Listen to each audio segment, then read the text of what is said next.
દુનિયા કહે છે કે જે રડાવે છે ને એને ભૂલી જવું જોઈએ, પણ આ હૃદયનું શું કરવાનું? જેણે મને સૌથી વધુ રડાવી છે ને એ જ ચહેરો મને આજે પણ સૌથી વધુ વહાલો લાગે છે. જ્યારે તેણે મારી સામેથી મોઢું ફેરવી લીધું ને ત્યારે હૃદયના ટુકડા જરૂર થયા હતા, પણ એ દરેક ટુકડામાં નામ તો એનું જ હતું.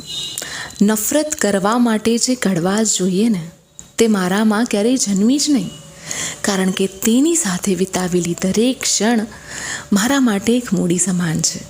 ભલે તે આજે મારી સાથે નથી, પણ એ મારી આંખોમાં તેના પ્રત્યેનો આદર અને હૃદયમાં તેના માટેનો પ્રેમ ક્યારેય ઓછો નહીં થાય. પ્રેમ એટલે માત્ર સાથે હોવું એવું નથી, પણ કોઈની ગેરહાજરીમાં પણ તેના પ્રત્યે એટલી જ શ્રદ્ધા રાખવીને એનું જ નામ સાચો પ્રેમ. સાચી વાત ને?